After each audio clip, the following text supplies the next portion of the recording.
Warmest greetings to all my incredible subscribers and new viewers alike. Welcome to our channel, where today's focus is all about NASCAR. Let's get started. NASCAR Racing. The NASCAR video game title list of NASCAR video games. The National Association for Stock Car Auto Racing, LLC. NASCAR is an American auto racing sanctioning and operating company that is best known for stock car racing. It is considered to be one of the top-ranked motorsports organizations in the world, and is one of the largest spectator sports in America. The privately owned company was founded by Bill France's sister in 1948, and his son, Jim France, has been CEO since August 2018. The company is headquartered in Daytona Beach, Florida. Each year, NASCAR sanctions over 1,500 races at over 100 tracks in 48 U.S. states as well as in Canada, Mexico, Brazil and Europe. NASCAR, and stock car racing as a whole, traces its roots back to moonshine runners during Prohibition, who grew to compete against each other in a show of pride. This happened notably in North Carolina. In 1935, Bill France's sister established races in Daytona Beach, with the hope that people would come to watch races, and that racers would race for him, as other organizers tended to fleece the winners of their payouts. This was a success, and the series was founded in 1948. Races were held in several divisions, which eventually morphed into what is the ladder, the Cup Series at the top, the Xfinity Series second, and the Truck Series third, with smaller series spread out below. Chevrolet, Ford, and Toyota compete in each series. The vast majority of NASCAR drivers are American, but drivers from Canada, Mexico, Europe, and other places have competed. All Cup Series races are held across America. There are 36 points-paying races in a season, along with the pre-season Clash and mid-season All-Star race. NASCAR runs races primarily on ovals, including superspeedways, short tracks, and dirt tracks, but also road courses and street circuits. Richard Petty holds the Cup Series wins record with 200, and ties with Dale Earnhardt and Jimmy Johnson for the championship record with 7 each. Entering the 2024 season, Ryan Blaney is the defending Cup Series champion. With our foundation established, it's time to explore early stock car racing and its relevance to our overarching theme. In the years and years, Daytona Beach supplanted France and Belgium as the preferred location for world land speed records.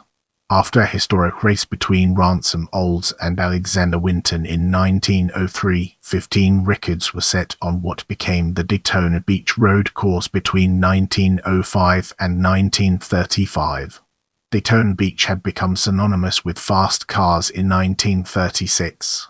Drivers raced on a 4.1 miles course, consisting of a 1.5 stretch of beach as one straightaway, and a narrow blacktop beachfront highway, State Road area, as the other. The two straights were connected by two tight, deeply rutted and sand-covered turns at each end.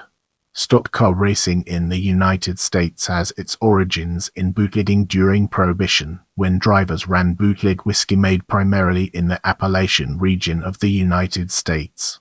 Bootleggers needed to distribute their illicit products, and they typically used small, fast vehicles to better evade the police. Many of the drivers would modify their cars for speed and handling, as well as increased cargo capacity.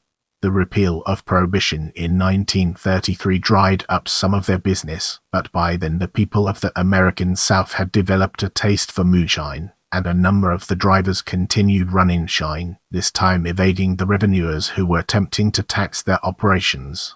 The cars continued to improve, and by the late years, races featuring these cars were being run for pride and profit.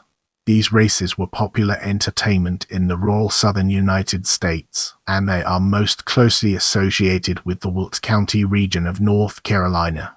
Most races in those days were of modified cars. Street vehicles were lightened and reinforced. As we progress, let's shine a spotlight on William France Sr.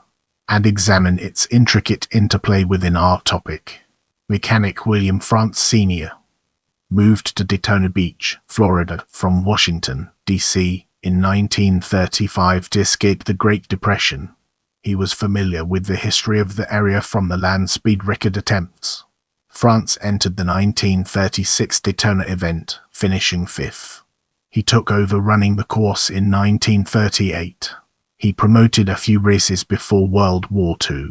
France had the notion that people would enjoy watching stock cars race. Drivers were frequently victimized by unscrupulous promoters who would leave events with all the money before drivers were paid.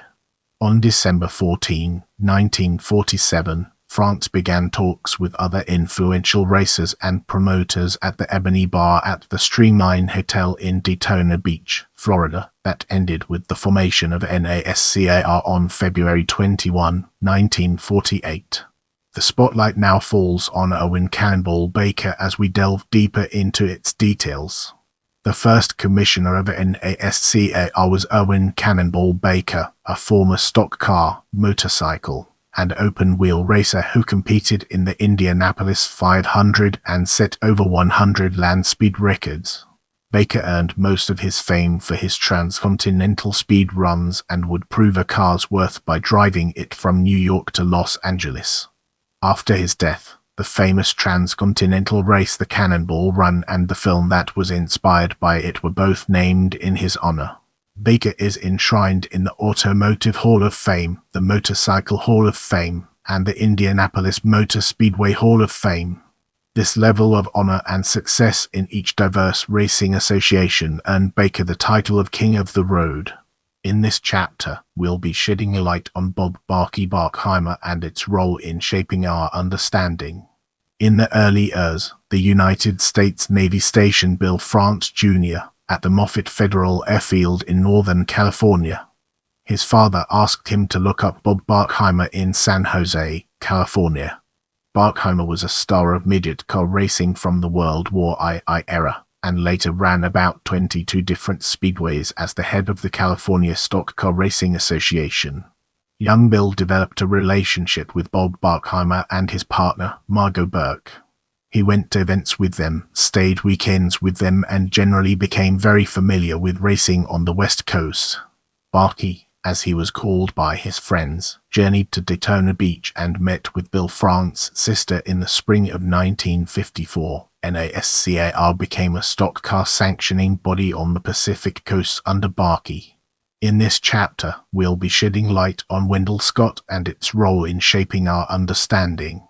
Wendell Scott was the first African American to win a race in the Grand National Series, NASCAR's highest level.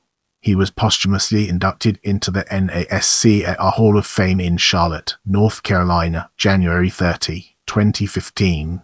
Prepare yourself for an in-depth analysis of founding in this section. On March 8, 1936, a collection of drivers gathered at Daytona Beach, Florida.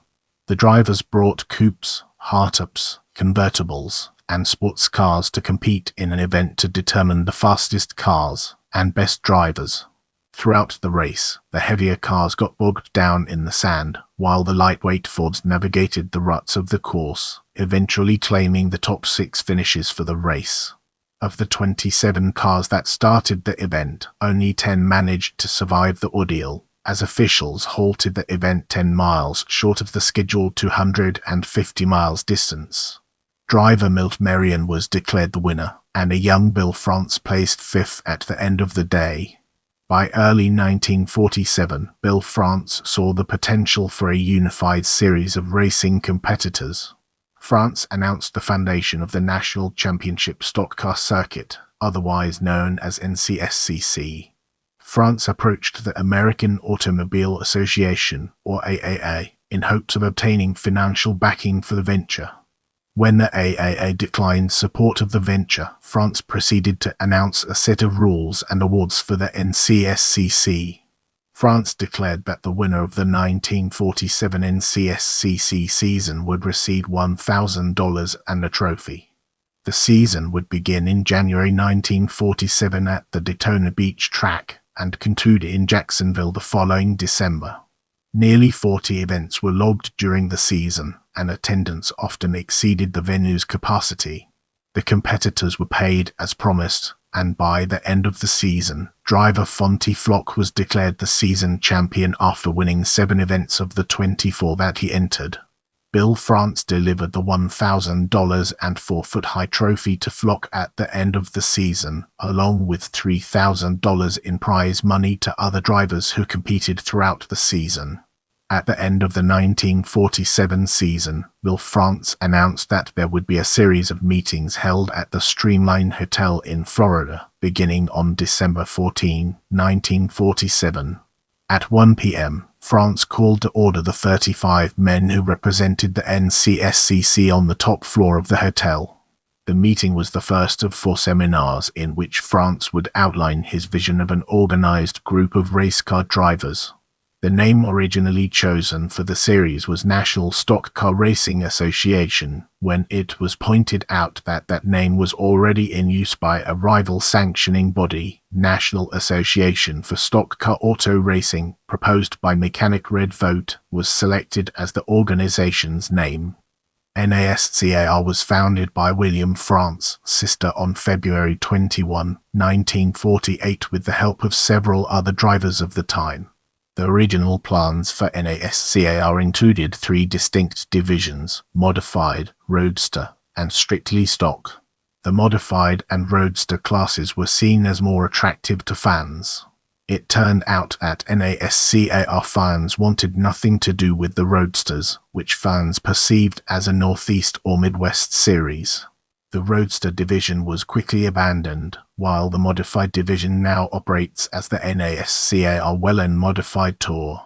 The Strictly Stock division was put on hold as American automobile manufacturers were unable to produce family sedans quickly enough to keep up with post-World War II demand.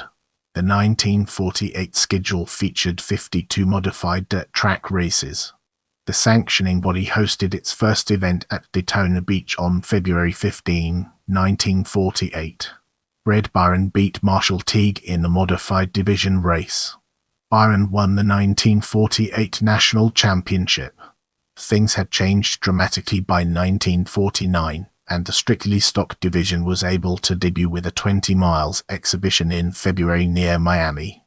The first NASCAR Strictly Stock race ever was held at Charlotte Speedway, although this is not the same track as the Charlotte Motor Speedway that is a fixture on current NASCAR schedule. The race was held on June 19, 1949 and won by driver Jim Roper when Glenn Dunaway was disqualified after the discovery of his altered rear springs. Initially, the cars were known as the Strictly Stock division and raced with virtually no modifications on the factory models. This division was renamed the Grand National Division beginning in the 1950 season. Over a period of more than a decade, modifications for both safety and performance were allowed, and by the mid-years, the vehicles were purpose-built race cars with a stock-appearing body. Early in NASCAR's history, foreign manufacturers had shown interest in entering the series. The British car manufacturer, MG, found a few of its vehicles entered, with some placing.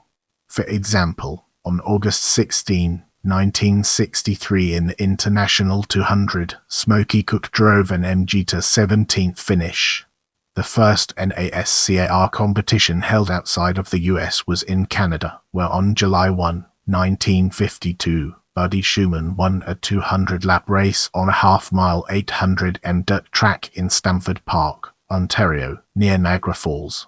Now, let's delve into the intricacies of Cup Series and explore its various aspects. The NASCAR Cup Series (NCS) is the sport's highest level of professional competition. It is consequently the most popular and most profitable NASCAR series. Since 2001, the Cup Series season has consisted of 36 races over 10 months.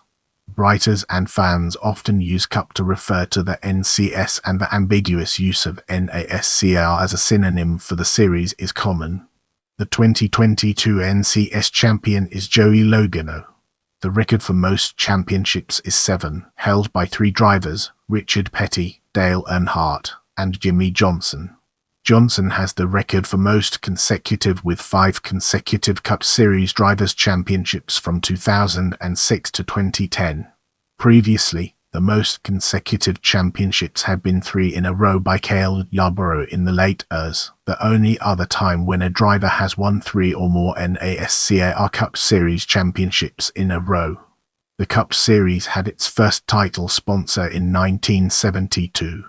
R.J. Reynolds Tobacco Company, which had been banned from television advertising, found a popular and demographically suitable consumer base in NASCAR fans and engaged NASCAR as a promotional outlet. As a result of that sponsorship, the Grand National Series became known as the Winston Cup Series starting in 1971, with a new points system and some significant cash benefits to compete for championship points. In 1972, the season was shortened from 48 races including 2 on dirt tracks to 31. 1972 is often acknowledged as the beginning of NASCAR's modern era. The next competitive level, called Late Model Sportsman, gained the Grand National title passed down from the top division and soon found a sponsor in Busch Beer. In 2004, Nextel Communications took over sponsorship of the Premier Series and formally renamed it the Nextel Cup Series. A new championship points system, the Chase for the Nextel Cup, renamed Chase for the Sprint Cup in 2008, was also developed, which reset the point standings with 10 races to go, making only drivers in the top 10 or within 400 points of the leader eligible to win the championship. In 2007, NASCAR announced it was expanding the chase from 10 to 12 drivers, eliminating the 400-point cutoff, and giving a 10-point bonus to the top 12 drivers for each of the races they have won out of the first 26. Wins throughout the season would also be awarded 5 more points than in previous seasons. In 2008, the Premier Series title name became the Sprint Cup Series, as part of the merger between Nextel and Sprint. In 2011, NASCAR announced a number of major rules changes, the most significant being abandoning the points system. The winner of a race now receives 43 points, with 1 point decrements for each subsequent position, 42 for second, 41 for third, and so on. The winner also receives 3 bonus points, and single bonus points are awarded to all drivers who led a lap, plus the driver who leads the most laps. Another significant change involves the qualifying process for the chase. The number of qualifying drivers will remain at 12, but only the top 10 will qualify solely on regular season points. The remaining 2 chase drivers will be the 2 drivers in the next 10 of the point standings, 11th through 20th, with the most race wins in the regular season.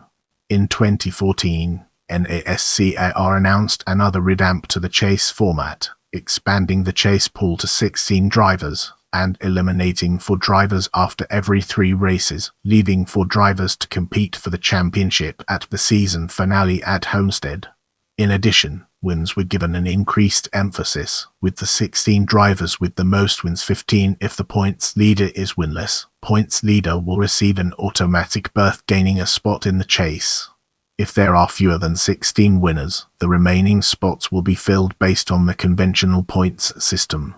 Monster Energy became the title sponsor in 2017, which changed the series name to Monster Energy NASCAR Cup Series.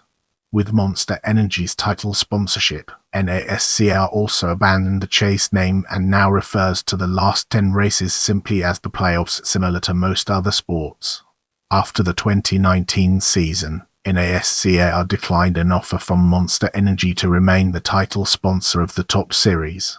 On December 5, NASCAR revealed their new sponsorship model. Instead of a singular title sponsor for premier partners Coca-Cola, Xfinity, Busch Beer and GEICO would be closely affiliated with the top series, which was simply renamed the NASCAR Cup Series. Get ready for an enlightening exploration as we dig into Xfinity Series and understand its role in the broader context. The NASCAR Xfinity Series is the second highest level of professional competition in NASCAR. The most recent series champion is Ty Gibbs in 2022. The modern incarnation of this series began in 1982 with sponsorship by Anheuser-Busch Brewing's Budweiser brand. In 1984 it was renamed to the Busch Grand National Series, then later just the Busch Series. The Anheuser-Busch sponsorship expired at the end of 2007, being replaced by Nationwide Insurance from 2008 to 2014, and the series is now sponsored by Comcast through its Xfinity brand. The season usually has fewer races than the Cup Series, and the prize money is significantly lower. However, over the last several years, a number of Cup Series drivers have run both the Xfinity and Cup Series events each weekend, using the Xfinity race as a warm-up to the Cup event at the same facility. Furthermore, several drivers not only participated in both Cup and Busch Nationwide Affinity events on the same weekend but also began to compete in both series on a full-time basis. Kevin Harvick was the first Cup Series driver to compete full-time in the Busch Series and win a title, actually doing so twice. In 2001, he did this for Richard Childress Racing but only did so out of necessity as Dale Earnhardt's death forced him into the Cup Series ahead of Cu's intended schedule for him. His win in 2006, where he raced 3 cars for RCR and his race team, was the first of 5 consecutive titles in seasons that were won by Cup Series regulars. The practice received criticism because it was thought to give the Cup Series teams an unfair advantage, and that the presence of the Cup Series drivers squeezes out Nationwide Series competitors who would otherwise be able to qualify. These dual series drivers have been labeled bushwhackers, a play on words which combines the original series sponsor's name with the notion of being bushwhacked. In May 2007, NNS Director Joe Balish confirmed that NASCAR was exploring options to deal with the bushwhacker controversy. One of the most often cited proposals was for Cup Series drivers participating in the Nationwide Series to receive no points for their participation in a nationwide race. In 2007, NASCAR Chairman Brian France indicated that all options, except an outright ban of Cup competitors, were still being considered. On January 11, 2011, NASCAR reported that beginning with the 2011 season, drivers would be allowed to compete for the championship in only one of NASCAR's 3 national series in a given season, although they could continue to run in multiple series. This change was officially confirmed by France in a press conference less than 2 weeks later, and has remained in the NASCAR rules ever since.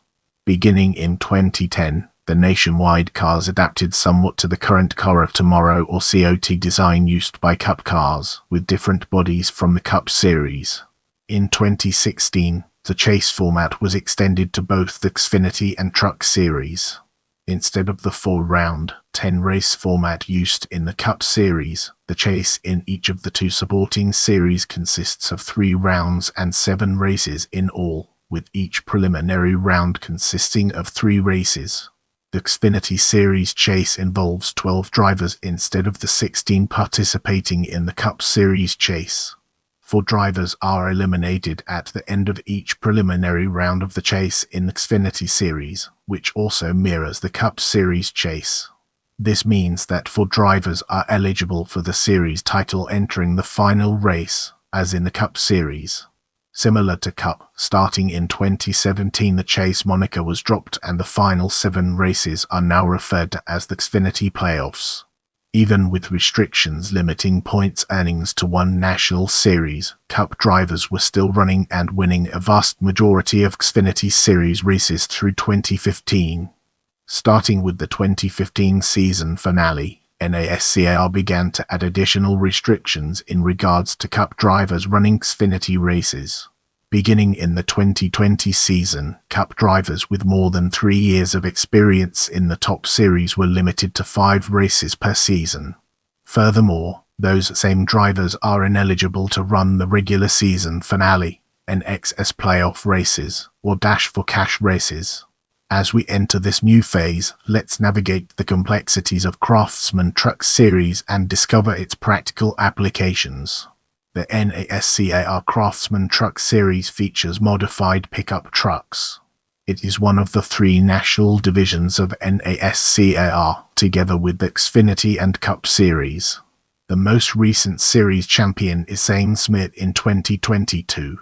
In 1994, NASCAR announced the formation of the NASCAR Super Truck Series presented by Craftsman. The first series race followed in 1995. In 1996, the series was renamed the NASCAR Craftsman Truck Series to emphasize Craftsman's involvement. The series was first considered something of an oddity or a senior tour for NASCAR drivers, but eventually grew in popularity and has seen drivers move straight to the Cup Series without running a full season in NASCAR Xfinity Series competition. These include Kurt Busch and Carl Edwards, who both ran for Roush Racing. In addition, veteran drivers who have had only moderate success at the other two levels of the sport have revitalized their careers in the Truck Series, including Ron Hornaday Jr., Todd Bodini, Mike Skinner, and Johnny Benson. Beginning in 2009, the series became the Camping World Truck Series. In 2019, per a branding request made by Camping World, the series was rebranded as the NASCAR Gander Outdoors Truck Series. As noted previously, the chase format was extended to the Truck Series in 2016. The format is identical to that used in the Xfinity Series, except that only 8 drivers qualify for the chase instead of 12 in the Xfinity Series, and only 2 drivers are eliminated at the end of each preliminary round instead of 4 in the Xfinity Series. As in both the Cup Series and Xfinity Series, 4 drivers are eligible for the series title entering the final race. Similar to Cup, starting in 2017 the chase moniker was dropped and is now simply referred to as the Truck Series Playoffs. On May 8, 2018, NASCAR and Camping World announced the Truck Series title sponsor would be moved to Camping World subsidiary Gander Outdoors starting in 2019. The contract through 2022 is scheduled to continue as planned. The series was renamed again in 2020 to the NASCAR Gander RV and Outdoors Truck Series before returning to the Camping World Truck Series name in 2021. On August 26, 2022, it was announced that the original series sponsor, Craftsman, would return as the title sponsor starting in the 2023 season. Let's now enter the realm of ARCA Menards series and discover the fascinating stories it has to tell. The ARCA Menards series is a racing series that races at big touring series tracks and local racing series tracks. It is primarily a Midwestern United States series. NASCAR acquired the series on April 27, 2018 after being privately owned for 60 years. As we venture forward, let's take a closer look at Canada Series and its impact on our understanding. The NASCAR Canada Series is a NASCAR racing series in Canada that derives from the old CASCR Super Series founded in 1981 and bought out by NASCAR in 2006. The new series has races through 6 of Canada's provinces for a total of 13 events with TV coverage on TSN. Many drivers are content running in Canada while others move up to bigger NASCAR series, including J.R. Fitzpatrick and DJ Kennington.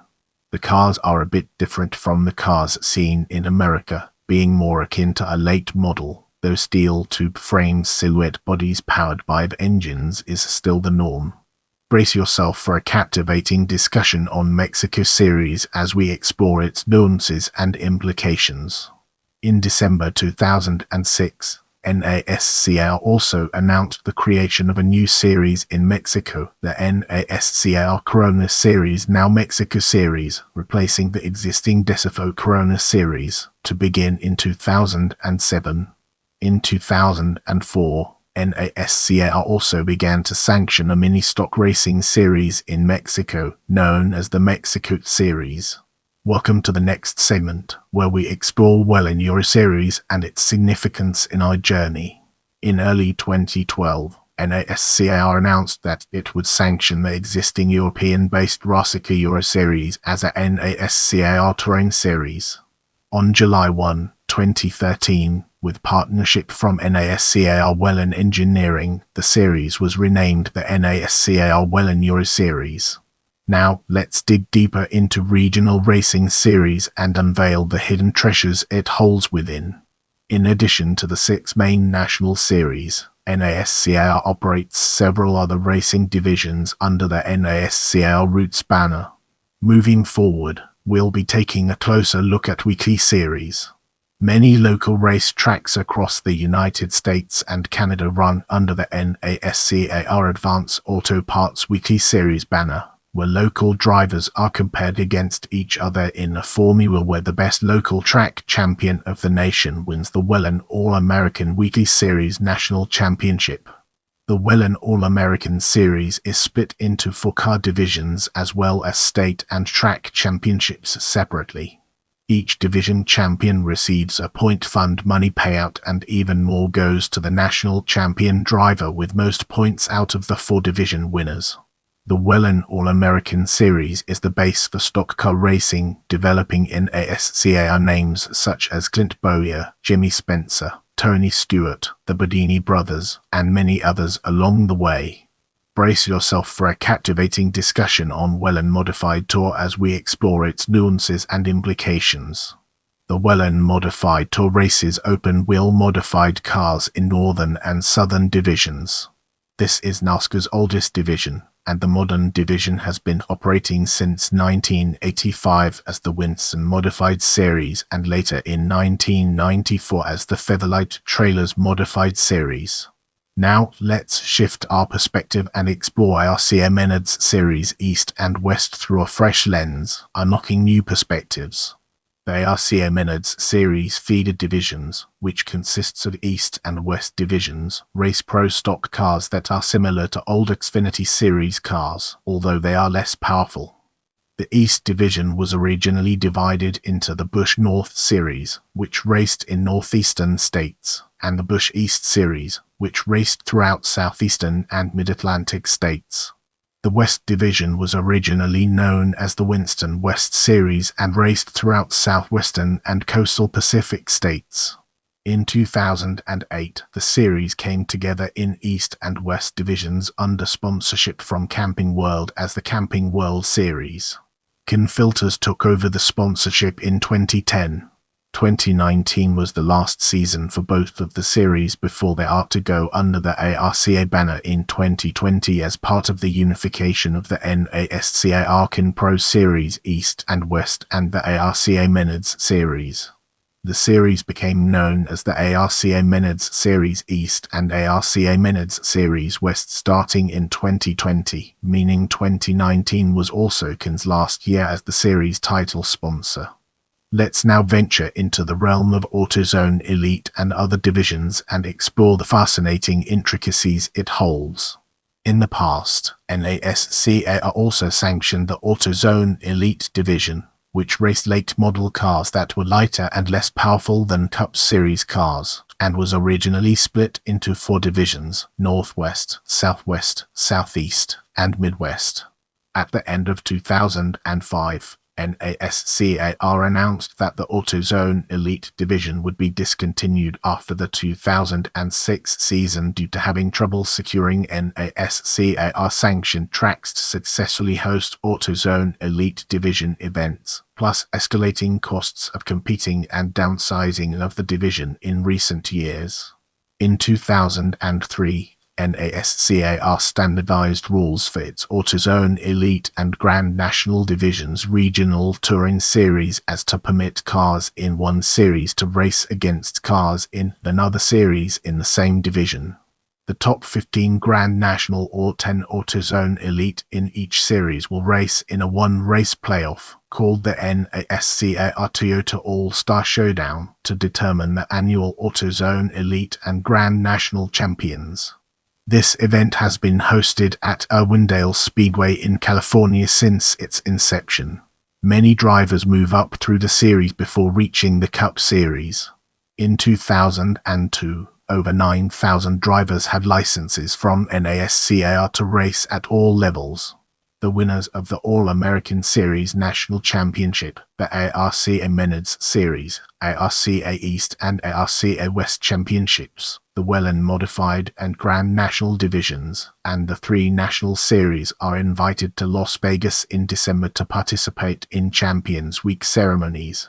As we venture forward, let's take a closer look at NASCAR Coca-Cola Racing Series and its impact on our understanding. In 2010, NASCAR officially sanctioned its first sim racing esports series, partnering with Racing to form the NASCAR Racing Series. This sim racing series is made up of 5 amateur series divisions, the NASCAR Racing Pro Series, and the PEAK Antifreeze NASCAR Racing Series PAYS, one of Racing's World Championship Series. Each year, the champion of the NASCAR Racing World Championship Series is invited to NASCAR's championship weekend at Homestead Miami Speedway to receive $10,500 prize money and NASCAR championship trophy at the track. In 2018, Racing announced a new, sanctioned qualifying ladder system for the PAYS, the Road to Pro Series, using virtual Chevrolet and Toyota Camping World trucks. At the same time, the NASCAR Racing Pro Series would switch to using the Xfinity Series Camaro, Mustang and Camry models, in order to replicate the progression to the real-life Cup Series cars used in the PAYS. In 2020, Coca-Cola became the entitlement sponsor of the series and it was renamed the NASCAR Coca-Cola Racing Series. With the sponsorship, the prize pool increased to $300,000. Additionally, 6 races will be televised on NBCSN. As we progress, let's zoom in on NASCAR Ignite Series and examine its role in shaping our overall narrative. The series was created as a developmental league by NASCAR and Racing for aspiring gamers ages. The simulator begins with US Legends cars before moving to modified tour cars. In the following section, we'll be immersing ourselves in the captivating world of driver safety. Although NASCAR frequently publicizes the safety measures it mandates for drivers, these features have historically only been adopted long after they were initially developed, and only in response to an injury or fatality. Fire retardant driver suits were required only years after the death of Fireball Roberts, who died from complications of burns suffered in a crash when flames engulfed his car during a Charlotte race. Only after the deaths of Adam Petty, Kenny Irwin and Tony Roper in 2000 and Dale Earnhardt in 2001 did NASCAR revisit the idea of decreasing the G-forces a driver sustained during a crash. Other examples of available safety features that were slow to be implemented include the kill switch throttle, which was mandated after the death of Adam Petty, along with the requirements of an anti-spill bladder in fuel cells. The impact-absorbing SAFER barrier had been in use as early as 1998, but NASCAR hesitated to install those walls out of concerns that they may bring about unintended consequences of aggravating the crashes, and possibly because of the effort needed to clean up the debris from the damaged walls. Dale Earnhardt fatally suffered a fracture to the base of his skull after his car slammed into the concrete wall in the 2001 Daytona 500. Earnhardt's death prompted NASCAR to implement the SAFER barrier and consider drastic improvements to the safety of the drivers. One of these would require all drivers to use the HANS device head and neck support device, a device that keeps the driver's neck from going forward in a wreck. The mandate came about in October after Blaze Alexander, racing for the ARCA Series, died in a crash that resulted in the same injuries sustained as Earnhardt. NASCAR redesigned the racing vehicle with safety improvements, calling it the Car of Tomorrow, which debuted in 2007. The car had a higher roof, wider cockpit, and the driver's seat was located more toward the center of the vehicle. The death of Dale Earnhardt has been seen as a wake-up call for NASCAR. NASCAR has been far more aggressive with safety changes since Earnhardt's death, and no NASCAR driver has been involved in a fatal accident since. In this part of the video, we'll be delving deeper into criticism and analyzing its key components. NASCAR has been the target of criticism on various topics from various sources. Some critics note the significant differences between today's NASCAR vehicles and true stock cars. Others frequently cite the dominance of the France family in NASCAR's business structure, policies, and decision-making. Recently, the increased number of Cup drivers competing consistently in Xfinity Series races has been hotly debated. Another general area of criticism, not only of NASCAR but other motorsports as well, includes questions about fuel consumption, emissions and pollution, and the use of lead additives in the gasoline. Originally scheduled for 2008, NASCAR adopted the use of unleaded fuel in all three of its top series in 2007. In 2011, NASCAR switched to e-green fuel, 15% ethanol and 85% gasoline for all three touring series. As NASCAR has made moves to improve its national appeal, it has begun racing at new tracks and ceased racing at some traditional ones, a sore spot for the traditional fan base. Most recently, NASCAR has been challenged on the types and frequency of caution flags, with some critics suggesting the outcome of races is being manipulated and that the intention is not safety, as NASCAR claims, but closer racing. There have been a few accidents involving fans during races and even some off the tracks, but no spectator has ever been killed during a race in an accident relating to the race, although a fan was killed by a lightning strike in 2012 after the 2012 Pennsylvania 400 at Pocono was called short due to the storm. It was revealed in 2008 that a wrongful death lawsuit against NASCAR stemming from the crash of a company plane was settled for $2.40 million. For years, NASCAR had been under criticism for allowing the Confederate flag to be flown during races. Former chairman Brian France tried to ban the flying of Confederate flags at racetracks in 2015, which caused anger among fans. It had previously asked fans to voluntarily stop flying the flag after the 2015 Charleston church shooting, but this did not end the practice. Bubba Wallace, the only African-American NASCAR top circuit driver, drove the 2020 Spring Martinsville race in a car with Black Lives Matter livery and appeared in an anti-racism video with a number of white drivers. On June 10, 2020, in the wake of protests related to the murder of George Floyd, NASCAR announced that the display of the Confederate flag will be prohibited from all of its events and properties. In February 2022, the U.S. 11th Circuit Court of Appeals ruled in a lawsuit against Bicknett that the Securities Act of 1933 extends to targeted solicitation using social media. In April 2022, a class action lawsuit was filed in Florida against the coin cryptocurrency company, NASCAR, stock car racing driver Brandon Brown, and political commentator Candace Owens, alleging that the defendant made false or misleading statements about the coin and that the founders of the company had engaged in a pump and dump scheme. Let's now turn our attention to global expansion and uncover the fascinating insights it brings to the table. In 2006, Toyota announced they would be joining NASCAR's ranks. Toyota generated early success, winning several races off performances from Denny Hamlin and Kyle Busch. Any increase in foreign competition is expected to raise the price of putting a car on the track. Another topic on the NASCAR circuit is the increase in foreign-born drivers and the effects they may have on the future of NASCAR. Juan Pablo Montoya, Patrick Carpentier, and Dario Franchitti are among the foreign-born big names who have crossed over from Formula One and the Indy racing circuit. These drivers have made an impact on NASCAR not only by winning races and dominating road courses, but by expanding NASCAR's point of view.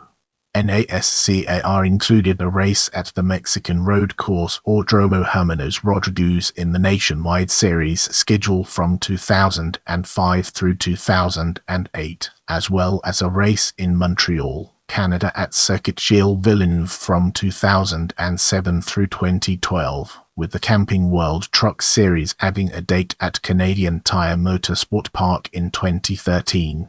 There has been talk of possible expansion with exhibition races in Japan and a return to Canada. Expanding into international markets could increase NASCAR's popularity and allow foreign sponsors and manufacturers to get involved in the sport. Some think this could be a very positive move for NASCAR, which has seen its television ratings drop 21% between 2005 and 2007. During the same two-year period, NASCAR also saw the greatest drop in tickets prices observed in over a decade. In 2010, NASCAR saw television ratings drop 10% from the year before, which was down 33% off its peak in 2005.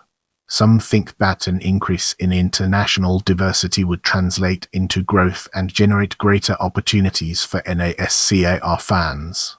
In this section, we'll be peeling back the layers of NASCAR to reveal its true essence.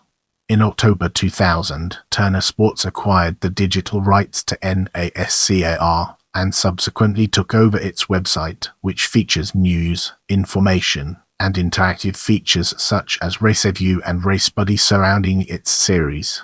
While NASCAR had extended Turner's contract to operate the site through 2016, the association announced in January 2012 that it would take operation of the site back in-house in 2013.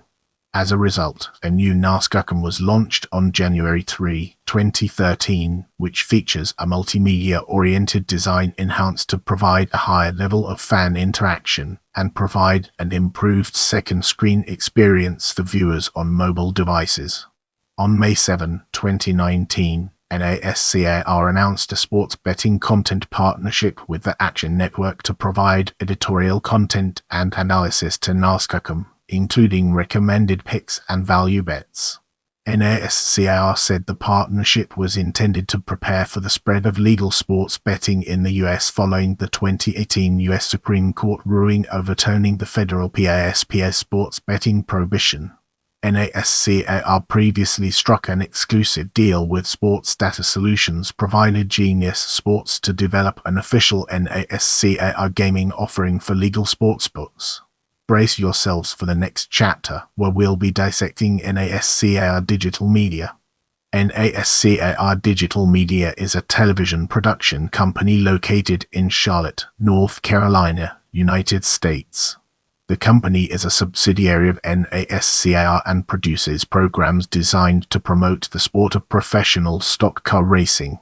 It also manages the NASCAR website, as well as some websites related to the sport such as Racing Reference and JSki's Silly Season site as of 2019, after ISPCOM stopped hosting the website.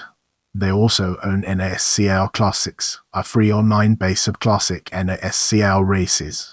Get ready for a thought-provoking discussion as we delve into International Speedway Corporation and its impact on our understanding.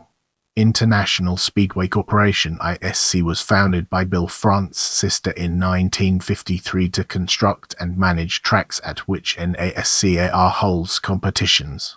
In May 2019, NASCAR announced that it would purchase ISC, including its 12 tracks, for $2 billion. On October 18, 2019, the acquisition was completed. ISC was subsequently folded into NASCAR. Get ready to uncover the mysteries surrounding tracks owned by NASCAR as we navigate its intriguing terrain. Track name, location, length, style, year. Opened Auto Club Speedway, Fontana, California. 2 miles, oval. 1997 Chicagoland Speedway, Joliet, Illinois. 1.52 miles, oval. 2001 Darlington Raceway, Darlington, South Carolina 1.366 miles, oval 1950 Daytona International Speedway, Daytona Beach, Florida 2.5 miles, oval 1959 Homestead Miami Speedway, Homestead, Florida 1.502 miles, oval 1995 Kansas Speedway, Kansas City, Kansas 1.5 miles, oval 2001 Martinsville Speedway, Ridgeway, Virginia 0.526 miles, oval 1947 Michigan International Speedway, Brooklyn, Michigan 2 miles, oval 1968 Phoenix Raceway, Avondale, Arizona 1 miles, oval 1964 Richmond Raceway, Richmond, Virginia 0.75 miles, oval 1946 Route 66 Raceway, Joliet, Illinois 0.25 miles, drag strip 1998 Talladega Superspeedway, Talladega, Alabama 2.66 miles, oval 1969 Watkins Glen International, Watkins Glen, New York 3.45 miles, road course 1948. In the upcoming portion, we'll be dissecting NASCAR to gain a comprehensive understanding of its implications. The Automobile Racing Club of America was purchased by NASCAR in 2018. As we progress through this video, let's shift our attention towards Grand Am and uncover its hidden depths. The Grand American Road Racing Association, Grand Am, was a sanctioning body of sports car racing. While it was founded independently of NASCAR by several members of the France family, NASCAR took over Grand Am, but allowed it to operate autonomously. The series merged with the American Le Mans Series in 2014 as a part of NASCAR's purchase of IMSA. Let's now shift our focus to education and explore the ways in which it shapes our perspective. NASCAR Technical Institute, located in Mooresville, North Carolina, is the country's first technical training school to combine a complete automotive technology program and a NASCAR-specific motorsports program, and is the exclusive educational partner of NASCAR. NASCAR Kinetics was established in 2009 with the mission of connecting college students nationwide to NASCAR, and mentored its last round of students in 2013. In this section, we'll be exploring NASCAR in culture. Movies about NASCAR racing include Days of Thunder 1990, Hubby, Fully Loaded 2005, Talladega Nights, The Ballad of Ricky Bobby 2006, Toro Rompum 2007, and Logan Lucky 2017. NASCAR Racing heavily influenced Pixar's Cars franchise, with the third film in particular drawing inspiration from NASCAR's history. NASCAR drivers have made appearances in many television series and TV movies, including The Cleveland Show, Sullivan and Son, and Last Man Standing. NASCAR partnered up with popular Roblox game Jailbreak, and the partnership was launched on November 5. NASCAR also partnered with the developers of Jailbreak to launch NASCAR Speed Hub to celebrate NASCAR's 75th anniversary. Thanks for being a part of this amazing journey. I can't wait to bring you more exciting content.